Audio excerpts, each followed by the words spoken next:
In the darkest corners of the galaxy's slave markets, where hope goes to die and innocence is bought and sold like spare parts, sometimes the most extraordinary bonds are forged in the most unlikely places. What happens when a species known for their cold calculation meets another known for their fierce loyalty? What happens when a human with grease under his fingernails and a heart bigger than a Star Destroyer decides that some things in this universe are worth fighting for? This is the story of Marcus Chun, a human mechanic working the Outer Rim stations, and Snow, an albino wolf cub discarded as defective merchandise by alien traffickers who had no idea what they were throwing away. It's a story about friendship that transcends species, about the moment when two lost souls find exactly what they didn't know they were looking for. But more than that, it's about what happens when you mess with a human's family. Because in a galaxy where Earth is still considered a backwater planet and humans are underestimated at every turn, some lessons are learned the hard way. And Marcus Chun is about to teach the Zephyrian Syndicate a lesson they'll never forget, assuming any of them survive long enough to remember it. Marcus Chun wiped the synthetic oil from his hand with a rag that had seen better decades, squinting at the plasma conduit he'd been wrestling with for the past 3 hours. The space station terminus, Seven hummed around him with the constant thrum of recycled air and artificial gravity generators, a mechanical heartbeat that had become as familiar as his own pulse over the past 2 years. The Outer Rim wasn't exactly prime real estate in the galaxy. Most decent mechanics stayed closer to the core worlds where the money was better and the clientele didn't try to pay you with stolen goods or threaten you with plasma rifles when their ships broke down. But Marcus had his reasons for being out here, and they weren't the kind he shared over drinks at the cantina. His comm unit chirped with an incoming work order. Marcus glanced at the display and grimaced. Another Zephyrian transport. The tall, blue-scaled aliens were efficient traders, but absolutely terrible at maintaining their ships. They treated their vessels like disposable tools, running them until they literally fell apart, then expected miracles when they finally limped into port. The transport ship Void Merchant was a typical Zephyrian design, all angles and efficiency with about as much aesthetic appeal as a garbage compactor. Marcus grabbed his toolkit and headed for Bay 94, already mentally cataloging what was likely wrong based on the ship's class and the telltale scorch marks along its hull. Captain Vex then greeted him with the typical Zephyrian blend of arrogance and impatience. The alien stood nearly 8 feet tall, his blue scales catching the harsh light of the docking bay. His eyes, completely black except for tiny silver pupils, regarded Marcus with barely concealed disdain. Human mechanic, Vex then said, his translator rendering his words in clipped, emotionless tones. My ship requires immediate attention. The hyperdrive coupling has failed, and we have time-sensitive cargo to deliver. Marcus had learned to read between the lines when it came to Zephyrian euphemisms. Time-sensitive cargo usually meant something illegal, stolen, or both. He didn't particularly care as long as they paid him and kept their business to themselves. I'll need to run a full diagnostic, Marcus said, shouldering his toolkit. Hyperdrive failures on ships this old usually mean cascade problems throughout the power systems. Could take 12 to 18 hours.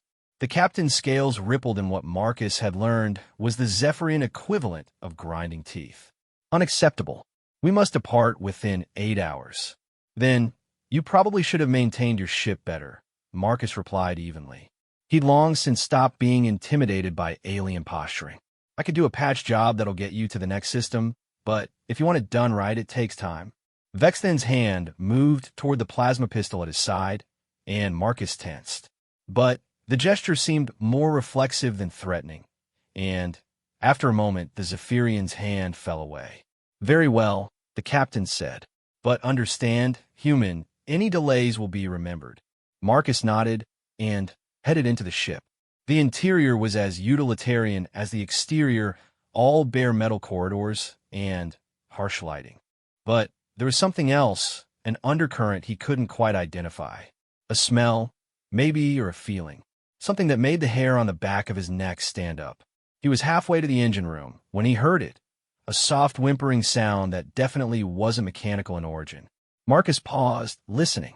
There was again, coming from somewhere below the main deck. It wasn't really any of his business. Marcus had made it a policy to ignore whatever cargo his clients were carrying, whether it was black market tech, stolen artwork, or worse. The Outer Rim operated on a strict code of willful blindness, and smart mechanics stayed alive by keeping their eyes on their work and their mouths shut. But the sound came again, and this time he could tell it was an animal in distress. Despite himself, Marcus found his feet carrying him toward a maintenance hatch that led to the lower cargo hold. The smell hit him first, the stench of unwashed bodies, fear, and worse things he didn't want to think about. The cargo hold was dimly lit by emergency lighting, revealing rows of cages stacked 3 high along the bulkheads. Most were empty now, but the few that weren't contained creatures Marcus tried not to look at too closely. He was about to turn around and pretend he'd never been there when movement in the corner caught his eye. A small cage, barely large enough for a human child, contained what looked like a wolf cub. But this wasn't any ordinary wolf.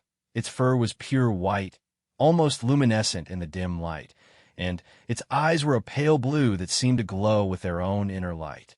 The cub looked up at him and whimpered again, pressing against the bars of its cage with tiny paws. It couldn't have been more than a few months old, and it was clearly malnourished. Its ribs showed through its thin coat, and one of its ears was torn, probably from trying to escape its confines. Marcus glanced around to make sure he was alone, then knelt beside the cage. The cub immediately tried to reach him through the bars, making soft sounds that tugged at something deep in his chest. He'd always had a weakness for animals, a trait that had gotten him in trouble more than once. "Hey there, little guy," he whispered, extending a finger toward the bars. The cub immediately tried to lick it, its tiny tongue rough and warm against his skin. "What are you doing in a place like this?" A harsh voice behind him provided the answer. "Defective merchandise," said Vex, then second in command, a smaller Zephyrian named Kessael. Marcus hadn't heard him approach, and he tensed as he stood up. The breeding facility marked it for disposal. Albino variants are considered bad luck by most buyers. Disposal. Marcus tried to keep his voice neutral, but he could feel anger building in his chest. "Yes, we had planned to space it before reaching our destination, but the ship's troubles have delayed our schedule." Kessael moved closer to the cage, and the cub cowered away from him. "Perhaps you could dispose of it for us? We would pay, of course." The casual way the alien talked about killing the cub made Marcus want to punch something, preferably the Zephyrian's smug face. But he forced himself to stay calm. Getting into a fight wouldn't help the wolf, and it would probably get him killed in the process. "What kind of wolf is it?" Marcus asked, buying time while his mind raced. "Fenrisianized wolf," Kessil replied. "From the frozen moons of the Andromeda sector. Highly intelligent, extremely loyal to their pack bonds. This one's bloodline is actually quite pure, but the albinism makes it worthless for most purposes." Marcus knew enough about exotic animals to understand what the Zephyrian wasn't saying. Fenrisian ice wolves were rare and valuable, prized by collectors and researchers throughout the galaxy. A healthy specimen could sell for enough credits to buy a small ship, but superstitions about albino animals ran deep in many cultures, making this particular cub unsaleable in traditional markets. "I'll take care of it," Marcus said finally. "No charge. Consider it part of the service." Kessael's scales rippled in what might have been amusement. "Very well. The cage locks are biometric. I'll authorize your access." He pressed his palm to a scanner beside the cage, and Marcus heard the lock click open. As soon as Kessael left, Marcus carefully opened the cage door. The cub immediately tried to crawl out, but its legs seemed weak and unsteady. Marcus gently lifted it out, surprised by how light it was. The little wolf should have weighed at least 15 pounds, but it felt like it couldn't be more than 8 or 9. "When's the last time you ate, buddy?" Marcus murmured, cradling the cub against his chest. The wolf looked up at him with those luminous blue eyes, and made a soft sound that wasn't quite a whimper and wasn't quite a bark. Marcus tucked the cub inside his work jacket and headed back toward the engine room. He had a job to finish, but his mind was already working on the problem of what to do with his unexpected charge.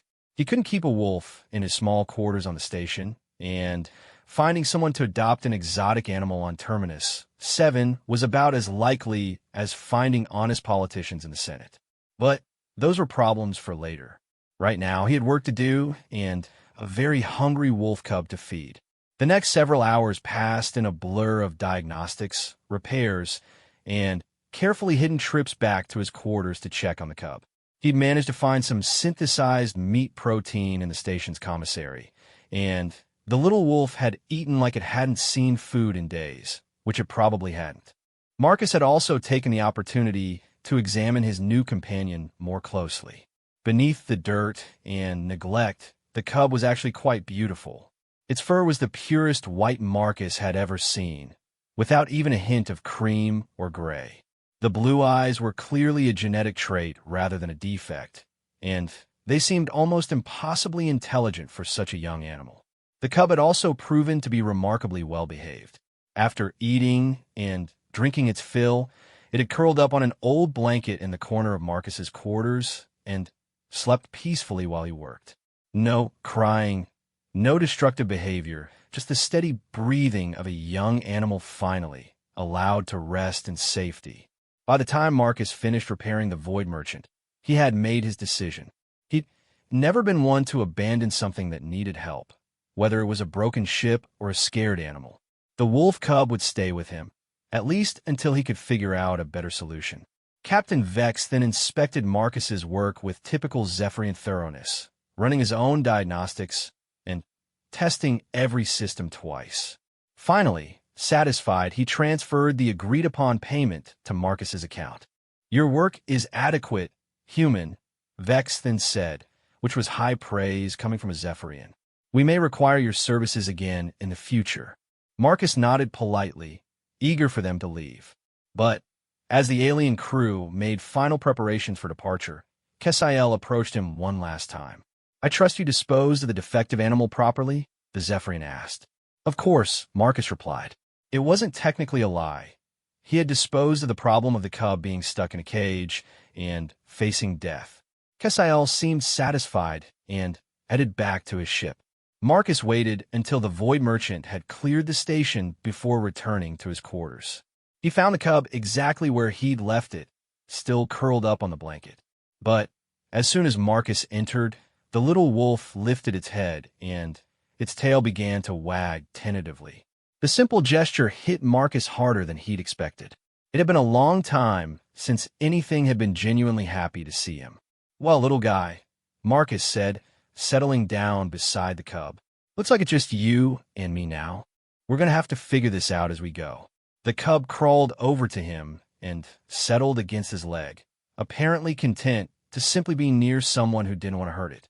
Marcus scratched behind its ears, noting how the animal leaned into the touch like it was starved for affection.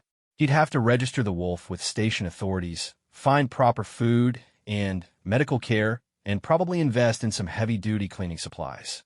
His small quarters weren't exactly designed for pets, especially ones that would eventually grow to be the size of a small bear. But looking down at the small white form pressed against his leg, Marcus found he didn't care about the complications.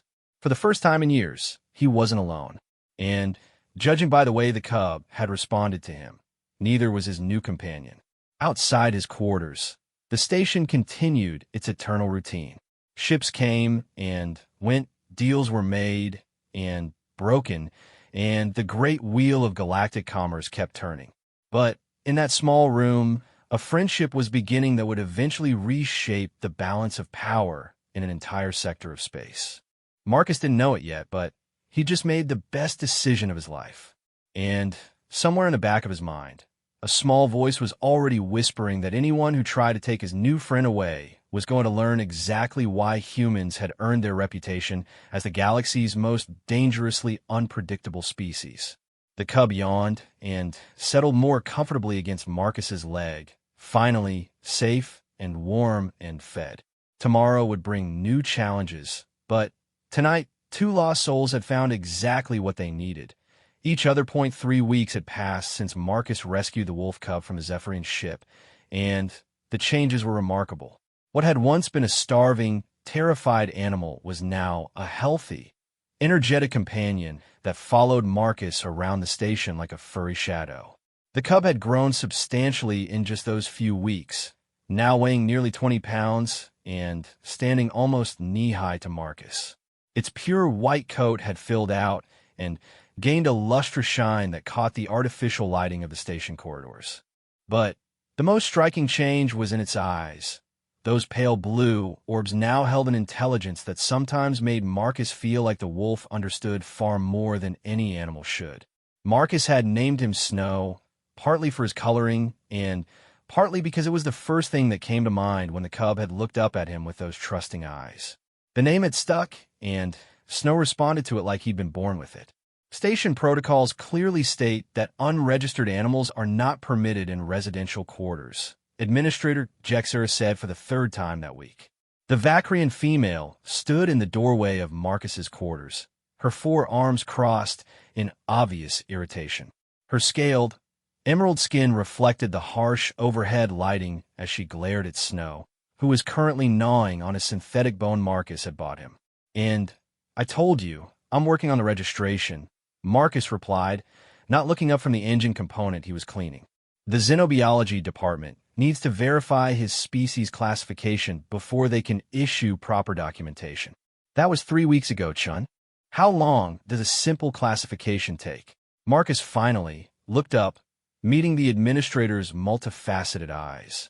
"Apparently longer than expected when the animal in question doesn't match any standard genetic profiles. Dr. Elan says she's never seen genetic markers like Snow's before." This was true, though not for the reasons Marcus let people believe. Dr. Sarah Elan, the station's chief xenobiologist, was one of the few people Marcus trusted completely.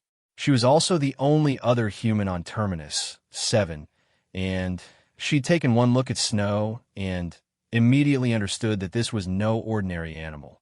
Fenrisian ice wolves were already known for their intelligence, but Snow displayed cognitive abilities that bordered on the supernatural. He seemed to understand not just basic commands, but complex concepts. When Marcus worked on ships, Snow would bring him tools before being asked.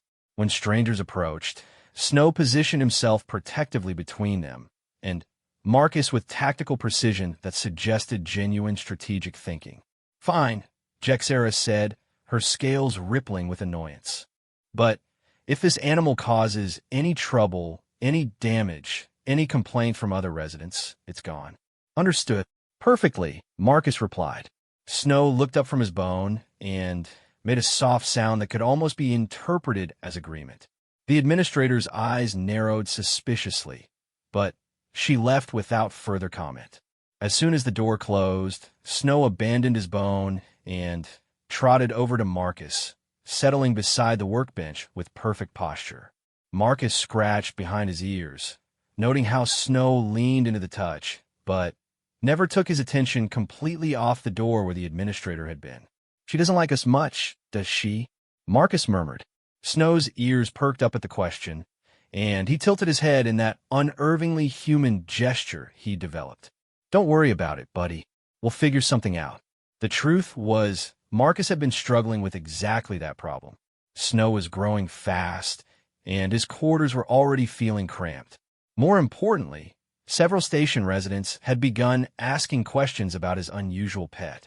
The Outer Rim might be a place where people minded their own business, but a rare, exotic animal was bound to attract attention eventually. His comm unit chimed with an incoming call from Dr. Elan. Marcus accepted the connection, and the doctor's face appeared on his wall screen. Sarah was in her late 30s, with prematurely gray hair and laugh lines that spoke of someone who found humor even in the darkest situations. "Marcus, I need you to bring Snow down to the lab," she said without preamble. "I've finished analyzing his genetic samples, and we need to talk. Bad news. Complex news. Just bring him down when you can." 20 minutes later, Marcus and Snow were in Dr. Elan's xenobiology lab, a cramped but well-equipped space tucked into the science section of the station. Snow immediately began investigating the various pieces of equipment with obvious curiosity, his nose twitching as he identified different scents. "Remarkable," Dr. Alon said, watching the wolf examine a molecular scanner with the focused attention of a grad student. "I've been studying animal behavior for 15 years, and I've never seen anything quite like him." "What did the genetic analysis show?" Sarah pulled up a holographic display showing Snow's DNA structure. To Marcus's untrained eye, it looked like an impossibly complex spiral of light, but Sarah pointed to specific sections with obvious excitement. "He's definitely a Fenrisian ice wolf, but with genetic modifications I can't explain. Look here, this sequence doesn't exist in any known canine genome. And here, these neural pathway enhancements suggest cognitive abilities far beyond even the most intelligent Earth dogs." "Modifications? You mean he was genetically engineered?" "That's the thing. These aren't modifications. They're natural mutations, but they're too complex and too beneficial to have occurred randomly. It's like someone took the basic Fenrisian template and optimized it over hundreds of generations." Marcus thought about the Zephyrian's casual mention of Snow's pure bloodline and began to understand. "You're saying he's not just rare. He's some kind of evolutionary advancement." "Exactly. And, Marcus, there's something else. I've been monitoring his brain activity during our sessions, and the patterns are—" She paused, seeming to search for the right words. "They're almost sentient." Before Marcus could respond, Snow walked over to Dr. Elon's computer terminal and gently touched the screen with his nose. The display immediately changed to show a star chart of the Andromeda sector. Both humans stared in shock as Snow used his nose to navigate the interface, zooming in on a specific system and then to a particular moon. The display showed a frozen world covered in crystalline structures that looked almost like cities. "That's impossible," Dr. Elon whispered. "He can't possibly understand stellar navigation interfaces." Snow looked back at them and made a soft sound that somehow conveyed both sadness and longing. Then he walked to Marcus and pressed against his leg, seeking comfort. Marcus knelt and wrapped his arms around Snow's neck, feeling the wolf's rapid heartbeat against his chest. "That's where you're from, isn't it? That's home." "Marcus," Dr. Elon said quietly, "I don't think Snow is just an intelligent animal. I think he might be the last survivor of whatever civilization built those structures." The implications hit Marcus like a plasma bolt to the chest. If Dr. Elon was right, then Snow wasn't just a rare pet. He was possibly the last member of a sapient species. And the Zephyrians have been planning to kill him like he was defective merchandise. "We can't let word of this get out," Marcus said finally. "If anyone realizes what Snow really is, he'd end up in a research lab or worse," Dr. Elon finished. "I'll falsify his genetic profile, list him as a standard Fenrisian variant with some interesting but not unprecedented mutations. But, Marcus, you need to understand, he's going to keep growing, keep developing. Eventually, he'll be impossible to hide." Over the next few days, Marcus found himself watching Snow with new eyes. The wolf's behaviors that had seemed remarkably intelligent now appeared as clear indicators of higher consciousness. Snow organized his toys in specific patterns, seemed to understand the concept of time based on station schedules, and showed emotional responses that went far beyond simple animal instincts. Most telling was how Snow interacted with technology. He seemed naturally drawn to computers and engineering equipment, often sitting beside Marcus while he worked and observing with an intensity that suggested genuine comprehension. When Marcus talked through complex repair procedures, Snow's ears would perk up at technical terms, and his head tilt suggested he was following the logical flow of the work.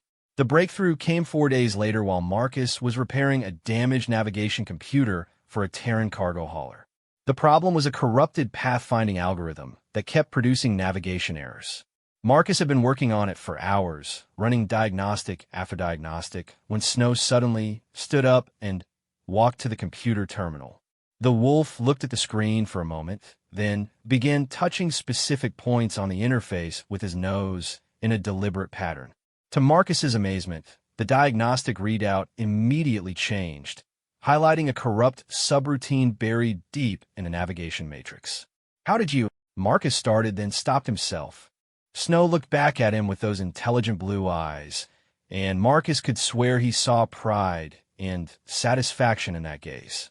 It took Marcus another hour to understand exactly what Snow had found, but the solution was elegant and efficient. The corrupted subroutine had been creating cascade errors throughout the entire navigation system, but it was so deeply embedded that Marcus's standard diagnostics had missed it completely. "You've been watching me work," Marcus said finally, "and you actually understand it, don't you?" Snow tilted his head and made a soft sound that Marcus had learned meant yes. That evening, Marcus made a decision that would change both their lives. If Snow was truly sentient, then he deserved to understand his situation. Marcus pulled up the genetic analysis Dr. Elon had shown him, along with historical records about the Andromeda sector. "Snow, I need to show you something," Marcus said, settling on his couch. Snow immediately joined him, sitting with perfect posture and giving Marcus his complete attention. Marcus started with the genetic analysis, explaining in simple terms what it meant. Snow listened intently, his ears forward and his eyes never leaving the screen. When Marcus showed him the images of his home moon, Snow whimpered softly and pressed closer to him. "The Zephyrians took you from there," Marcus continued, his voice gentle. "They probably took others too, but you're the only one I know about. I am sorry, Buggy. I'm so sorry." Snow was quiet for a long moment. Then he walked to Marcus's computer terminal and began navigating through the interface. After several minutes, he pulled up news archives from the Andromeda sector. The headlines made Marcus's blood run cold. "Zephyrian Syndicate establishes mining operations on previously unexplored moons. Resource extraction permits approved for Andromeda Outer System. Environmental groups protest destruction of ice moon ecosystems." Marcus read through the articles with growing horror. The Zephyrians hadn't just taken Snow and probably others of his kind. They'd systematically destroyed his entire world. The crystalline structures that had looked like cities were gone, stripped away for rare minerals. Any civilization that had existed, there was now nothing but industrial waste. Snow made a sound that was part whimper and part growl, his body tense with an emotion Marcus could only interpret as grief and rage. "I know," Marcus said, wrapping his arms around Snow's neck. "I know it hurts, but you're not alone, okay? We'll figure this out together." That night, Snow curled up closer to Marcus than usual, and for the first time since his rescue, he cried in his sleep, soft, heartbreaking sounds that made Marcus's chest tight with anger and sadness. By morning, Marcus had made another decision. He'd spent the night researching Zephyrian shipping routes and corporate structures, and what he'd found had only fueled his rage.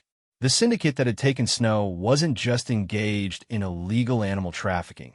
They were systematically destroying entire ecosystems for short-term profit. But more immediately relevant was the pattern he'd identified in their shipping schedules. The Void Merchant was part of a regular rotation that brought them through Terminus 7 every 6 to 8 weeks. According to the records, they were due back in approximately 2 weeks. Marcus looked down at Snow, who was now sitting beside him and watching him work with those unervingly intelligent eyes. "They're coming back," Marcus said quietly. "And when they do, they're going to notice that you're not dead." Snow's lips pulled back slightly, revealing sharp white teeth.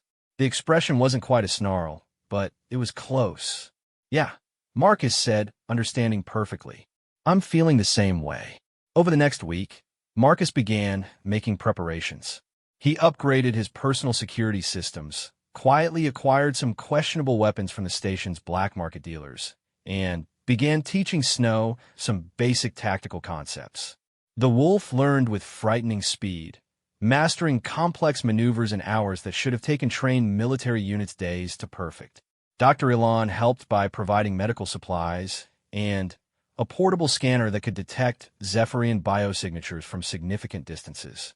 She also shared Marcus's growing anger about Snow's origins, especially after she uncovered more details about the mining operation that had destroyed his homeworld. They didn't just strip mine the planet, she told Marcus during one of their planning sessions. They used thermal charges to melt the ice structures. Any indigenous life that couldn't evacuate would have been killed instantly. Snow, who had been lying quietly nearby, lifted his head at this information. His eyes had taken on a cold intensity that made both humans unconsciously step back. "How many of his people do you think survived?" Marcus asked.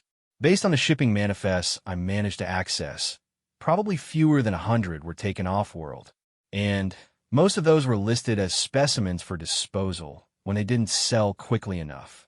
The room fell silent except for the soft sound of Snow's breathing. When Marcus looked down at his companion, he saw something in those blue eyes that hadn't been there before, a cold, calculating intelligence that was definitely not human, but was undeniably sapient. The Zephyrians had made a critical error. They'd assumed that because Snow looked like an animal, he could be treated like one. They had no idea that they'd committed genocide against a sentient species, or that one of their victims was still alive and had found himself a human partner who was very good at fixing things. And, as any engineer could tell you, the first step in fixing something was identifying what was broken. In this case, what was broken was the assumption that the Zephyrian Syndicate could continue operating without consequences. Snow stood up and walked to Marcus's weapons locker, sitting in front of it with perfect military posture. The message was clear. 2 weeks, Marcus said, understanding completely. "We'll be ready." Outside their quarters, the station continued its routine operations, unaware that 2 of its residents were planning something that would send shockwaves throughout the Outer Rim. The Zephyrians were coming back, and this time they were going to discover that some mistakes couldn't be undone, some losses demanded justice, and some bonds were worth going to war over. The Void Merchant docked at Terminus, 13 days after Marcus, and Snow had begun their preparations, sliding into Bay 94 with the same utilitarian precision that characterized all Zephyrian operations. From his concealed position in the maintenance section overlooking the docking bay, Marcus watched through his scope as Captain Vexthan and his crew began their standard post-arrival procedures. Snow lay beside him, perfectly still except for the almost imperceptible tension in his muscles. Over the past 2 weeks, the wolf had continued to grow, now standing nearly 3 feet at the shoulder and weighing close to 80 pounds. More importantly, he developed what could only be described as military discipline, capable of remaining motionless for hours while maintaining complete alertness. Dr. Elon's voice crackled softly through Marcus's earpiece. "Bioscanner confirms 7 Zephyrians aboard. Same crew composition as before. I'm reading elevated stress hormones from several of them. They're definitely nervous about something." Marcus adjusted his position slightly, keeping the scope trained on the ship's cargo bay. Through the transparent aluminum viewports, he could see movement inside, shadows that suggested the same kind of cargo operation that had originally brought Snow into his life. "They're unloading cages," Marcus whispered into his comm. "Looks like they've got another shipment." Snow's ears flattened against his head, and a barely audible growl vibrated in his chest. Marcus reached over and placed a calming hand on his companion's neck, feeling the coiled tension in the powerful muscles beneath the white fur. "Easy, buddy. We stick to the plan." The plan was relatively simple in concept, though complex in execution. Marcus had spent weeks studying Zephyrian psychology and social structures, learning everything he could about their weaknesses and blind spots.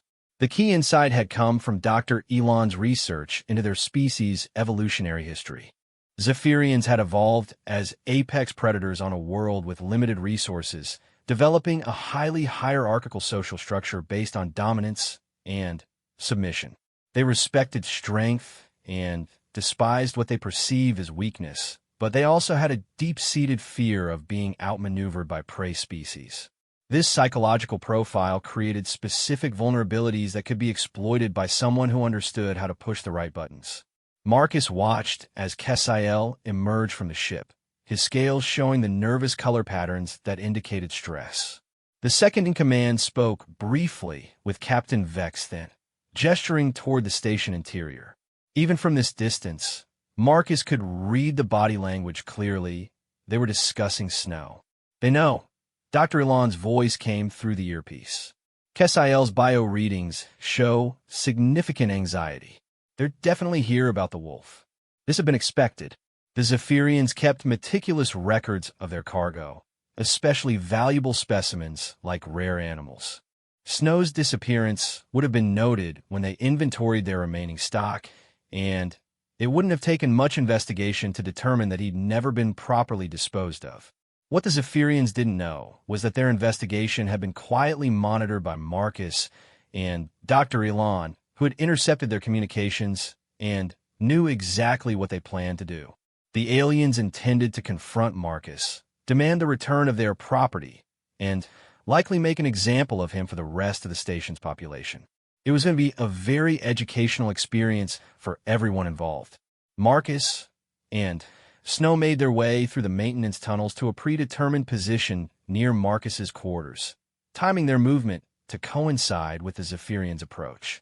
By the time Captain Vexthan and 3 of his crew members reached the residential sector, Marcus was waiting for them in the corridor outside his quarters, Snow sitting calmly beside him.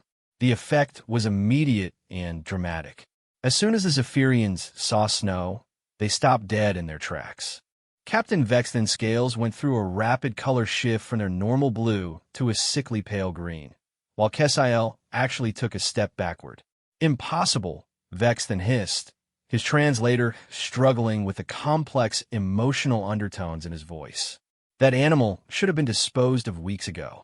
"Funny thing about that," Marcus said conversationally, reaching down a scratch behind Snow's ears. "Turns out disposal can mean a lot of different things. I disposed of his hunger, his fear, his loneliness. Worked out pretty well, I think." Snow stood up and moved slightly forward, positioning himself between Marcus and the Zephyrians. It wasn't an aggressive movement, but there was something in his posture that made the aliens unconsciously shift their weight backward. "You will return our property immediately," Vex then said, his hand moving toward his weapon. "And you will compensate us for the theft." "Property?" Marcus's voice remained calm, but there was an edge to it that made several nearby station residents stop and take notice. "See, that's where we have a disagreement. Because I'm looking at my friend here, and he doesn't look like property to me." "The animal belongs to the Zephyrian Syndicate," Kesiel said, stepping forward with false bravado. "It was cataloged cargo, and its theft represents a significant financial loss to our organization." Snow tilted his head and looked directly at Kesiel, and Marcus saw something flicker in those pale blue eyes that made his blood run cold. It wasn't anger or fear, it was recognition. Snow knew this particular Zephyrian, and the knowledge wasn't pleasant. "I think there's been a misunderstanding," Marcus said, his hand dropping to rest on Snow's head. "You see, Snow here isn't just any animal. He's a Fenrisian ice wolf, which makes him a protected species under Galactic Conservation Treaty 247. Did you know that?" This was a lie, but a carefully constructed one. Marcus had spent considerable time learning exactly which bureaucratic regulations the Zephyrians were most likely to want to avoid dealing with. The Galactic Conservation Treaty was a nightmare of red tape and enforcement agencies that even the most corrupt officials took seriously. Vexthan's scales shifted color again, this time to a mottled pattern that indicated confusion and growing anger. "There are no such restrictions on Fenrisian specimens." "Actually, there are," Dr. Elan's voice said as she emerged from a side corridor, carrying a datapad loaded with official-looking documentation. As of 6 weeks ago, the Galactic Wildlife Protection Agency issued an emergency classification for all Fenrisian ice wolves following new intelligence about their cognitive capabilities. This was also technically a lie, but Sarah had done an impressive job creating convincing documentation. The paperwork looked official enough to fool a casual inspection, and, more importantly, it bought them time to execute the next phase of their plan. Dr. Elan has been conducting a comprehensive study of Snow's cognitive abilities, Marcus continued. The results are quite remarkable. Would you like to see a demonstration? Without waiting for an answer, Marcus walked over to a nearby maintenance panel and opened it, exposing a complex array of optical circuits and control interfaces. Snow, can you show our guests that diagnostic routine we practiced? Snow walked calmly to the panel and began manipulating the interface with his nose, pulling up diagnostic menus and running system checks with practiced efficiency. The Zephyrians watched in stunned silence as the wolf executed a series of technical procedures that would have challenged most certified engineers. Impossible, Vex then whispered. Animals cannot understand technological interfaces. Animals can't, Marcus agreed. But Snow isn't just an animal. Are you, buddy? Snow looked back at the Zephyrians and deliberately shook his head in a clear negative gesture. The effect on the aliens was electric. Kesiel actually stumbled backward, his scales cycling through colors so rapidly they blurred together. What you're looking at, Dr. Elan said, her voice taking on the tone of a lecture, is quite possibly the most cognitively advanced non-human sapient we've ever encountered. Snow's neural complexity exceeds baseline human averages in several categories, and his problem-solving capabilities are genuinely remarkable. Furthermore, Marcus added, genetic analysis confirms that he's not just rare. He's unique. Snow's genetic profile doesn't match any known Fenrisian variant. He may very well be the only one of his kind. This was getting closer to the truth than Marcus liked, but the psychological impact on the Zephyrians was exactly what he'd hoped for. Their entire worldview was based on rigid hierarchies and clear distinctions between predator and prey, sapient and non-sapient. Snow's existence challenged those fundamental assumptions in ways that their minds were struggling to process. Even if this is true, Vex then said, his voice showing strain, the animal was legally acquired cargo. Our ownership rights cannot be challenged by post-acquisition classifications. Actually, they can, another voice said from behind the Zephyrians.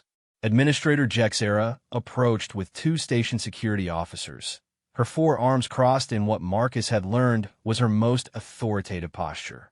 Any cargo that proves to be sentient is immediately reclassified under Station Protocol 15C, which grants automatic sanctuary status, pending full investigation. Marcus had spent considerable effort convincing Jexera to support this operation, mostly by sharing some of the more damaging information he'd uncovered about Zephyrian operations in general and this crew in particular. The administrator species had their own history of being exploited by more powerful neighbors, and she'd proven surprisingly sympathetic to Snow's situation once she understood the full story. This is ridiculous, Kesiel snarled, his translator crackling with static from his elevated emotional state. We will not be cheated of our property by these inferior species and their bureaucratic manipulations. The words hung in the air like a challenge, and Marcus felt something shift in the corridor. Snow's head came up, his ears forward, and his eyes locked on Kesiel with laser focus. Several of the gathered station residents took sharp breaths, and even the security officers seemed tense. Inferior species? Marcus repeated, his voice deadly quiet. That's interesting. Tell me, Kesiel, how many species has the Zephyrian Syndicate driven to extinction for profit? I don't know what you're implying. I'm not implying anything. Marcus cut him off. I am stating facts. The Andromeda mining operation. The systematic destruction of ice moon ecosystems. The liquidation of indigenous populations that couldn't be sold as exotic pets. Kesiel's scales went completely white, a color Marcus had learned indicated either extreme fear or rage. You know nothing about our operations. I know everything about your operations, Marcus replied, including the fact that Snow here is probably the sole survivor of a civilization your people destroyed for mining rights. The corridor had gone completely silent, except for the hum of the station's life support systems. Snow stood up slowly, his full attention focused on Kesiel, and for the first time since Marcus had known him, the wolf looked genuinely dangerous. The Ice Moon inhabitants were non-sentient, Vex then said, but There was uncertainty in his voice. They were classified as advanced animals, nothing more. By who? Dr. Elon demanded. What authority made that classification? What tests were performed? What evidence was examined? The Zephyrians exchanged glances, and Marcus could see the truth in their body language. No tests had been performed. No evidence had been examined. The classification had been a matter of convenience, not science. It doesn't matter, Kessiel said finally. What's done is done. The mining operation was legally authorized, and the specimen was legally acquired. Snow made a sound that wasn't quite a growl and wasn't quite speech, but somehow conveyed meaning anyway. Several people in the corridor took involuntary steps backward, including the Zephyrians. Actually, Marcus said, his hand still resting on Snow's head, it matters a great deal. Because if Snow's people were sentient, and all the evidence suggests they were, then what you did wasn't mining. It was genocide, and Dr. Elon added, trafficking survivors of that genocide isn't exotic animal trade. It's slavery. The legal implications hit the Zephyrians like a physical blow. Slavery was one of the few crimes that carried automatic death sentences throughout most of the galaxy, and genocide was even worse. Even being accused of such crimes could destroy their operation and quite possibly their lives. You have no proof, Vex then said, but his voice lacked conviction. Don't we? Marcus pulled out a datapad and began scrolling through files. Shipping manifests listing Fenrisian specimens by the dozens. Corporate communications discussing disposal of defective merchandise. Geological surveys showing evidence of advanced construction that was systematically destroyed. Not to mention, Dr. Elon said, a living witness to the entire operation. All eyes turned to Snow, who was still staring at Kessiel with that unervingly intelligent gaze. The wolf's posture had shifted slightly, and Marcus realized he was preparing for something, though what, he couldn't be sure. This is preposterous, Kessiel said, but he was backing away now, his scales showing the stress patterns that indicated a desire to flee. An animal cannot be a witness to anything. Snow tilted his head and made a soft sound that somehow conveyed perfect understanding and profound disagreement. Then he did something that made everyone in the corridor freeze. He spoke. It wasn't human speech. The sounds were clearly produced by a canine vocal structure, but the patterns were unmistakably linguistic. Complex modulations that carried obvious meaning, directed specifically at Kessiel in what could only be described as accusatory tones. The effect on the Zephyrian was immediate and dramatic. Kessiel stumbled backward, his scales cycling through every color in the spectrum, and began making sounds that the translator couldn't render into any recognizable language. Did he just... One of the security officers started. Yes, Dr. Elon said quietly. He's speaking, in his own language, but definitely speaking. Snow continued his accusatory speech, and Marcus began to understand pieces of it. The cadence suggested he was listing specific events, specific places, specific crimes. And, from Kessiel's reaction, every word was hitting home. Captain Vex then had gone completely still, his black eyes fixed on Snow with what Marcus could only describe as horrified fascination. When Snow finally finished speaking, the silence in the corridor was absolute. What did he say? Administrator Jexera asked. Marcus looked down at Snow, who looked back up at him with those two intelligent blue eyes. Understanding passed between them, and Marcus nodded. He identified Kessiel as the officer in charge of specimen collection during the mining operation, Marcus said. He also provided specific details about locations, dates, and methods of capture that couldn't be known by someone who wasn't there. Furthermore, Dr. Elon added, consulting her datapad, he's just demonstrated clear linguistic capability, which under galactic law automatically qualifies him for full sentient rights and protections. The Zephyrians were trapped, and they knew it. Their illegal cargo operation had just been exposed in front of witnesses, including station authorities. Worse, their cargo had proven to be not just protected animals, but survivors of what could now only be classified as war crimes. This isn't over, Vex then said finally, his voice carrying threats that didn't need translation. No, Marcus agreed, his hand still resting protectively on Snow's head. It's not. Because now Snow has something he didn't have before. Legal standing, protection, and, most importantly, friends who won't let what happened to his people happen to anyone else. Snow looked up at Marcus and made a soft sound that needed no translation. It was gratitude, affection, and determination all rolled into one quiet vocalization. The Zephyrians retreated toward their ship, but Marcus knew this was just the beginning. They'd revealed their operation, exposed their crimes, and made powerful enemies. The Syndicate wouldn't just walk away from this, and the next encounter would be far more dangerous than a confrontation in a public corridor. But as Marcus watched Snow settle beside him, still alert but no longer afraid, he realized that some things were worth fighting for. And if the Zephyrians wanted a war, they were about to learn exactly why humans had earned their reputation as the galaxy's most dangerously protective species.